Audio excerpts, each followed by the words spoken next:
গর্ভধারণের 2 মাস পর শারীরিক জটিলতা দেখা দেয় গৃহবধূ হীরামণি বেগমের। চিকিৎসকের পরামর্শে জানতে পারেন গর্ভে সন্তানটি আর রাখা সম্ভব নয়। গত 18 জুলাই হীরামণি বেগম গর্ভপাতের জন্য ভাঙ্গা উপজেলা স্বাস্থ্যকেন্দ্রে পরিবার কল্যাণ পরিদর্শিকা জাহানারা বেগমের কাছে যান।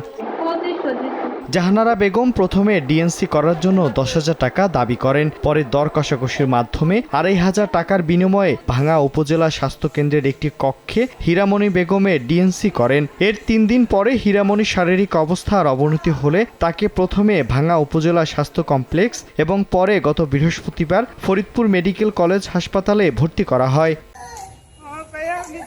একজন পরিবার কল্যাণ পরিদর্শিকার ডিএনসি করার সরকারি কোনো অনুমতি না থাকা সত্ত্বেও তিনি অর্থের বিনিময়ে ডিএনসি করেছেন। এ ঘটনায় ওই পরিদর্শিকার বিচার দাবি করেন ভুক্তভোগী। এবার ডিএনসি কথা বলছে যে আবার কেয়ারে ভর্তি থাকতে বলছে, যে জায়গা ভর্তি থাকবে ওই জায়গা যাই আমি দেখবো আনি ডিএনসি করলে জাতিকে করবো না। আমার ওয়াইফ 2 মাসের প্রেগনেন্ট অবস্থা ছিল। সে ডাক্তারের কাছে আসার পরে ডাক্তারের কাছে আলট্রা করাইছে। আলট্রা করানোর পরে ডিএনসি করবে, পরে জাহানারা বেগম কাছে ডিএনসি করার জন্য আসছে। ডিএনসি করার কথা স্বীকার করলেও অর্থ নেওয়ার বিষয়টি অস্বীকার করেছেন পরিবার কল্যাণ পরিদর্শিকা জাহানারা বেগম।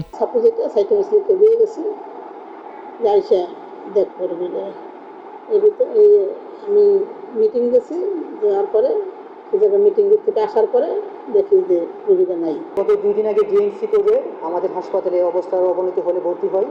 পরে আমরা প্রাথমিকভাবে তাকে চিকিৎসা দিই এবং ভর্তি করি, এবং পরবর্তীতে তার অবস্থা যখন আরও খারাপ হয়ে যায়, পরবর্তীতে তাকে আমরা আরও উন্নত চিকিৎসার জন্য ফরিদপুর মেডিকেলে তাকে আমরা রেফার করি। তবে অভিযোগ পেলে প্রয়োজনীয় ব্যবস্থা নেওয়া হবে জানান এই কর্মকর্তা। যিনি ভুক্তভোগী ওনার মাধ্যমে যদি একটা আমাদের অফিস বরাবর অভিযোগ দেয়, তাহলে আমরা ওইটা আরো বিভাগীয় ব্যবস্থাটা নিতে আমাদের জন্য সহজ হবে। আমরা তো উপজেলা শেষ না, আমাদের আবার ঊর্ধ্বতন কর্তৃপক্ষ আছে, ওখানে পাঠাতে হবে। গৃহবধূ হীরামণি বেগম জেলা নগরকান্দার দক্ষিণ কান্দি গ্রামের রফিকুল ইসলামের স্ত্রী। সময় সংবাদ, ফরিদপুর।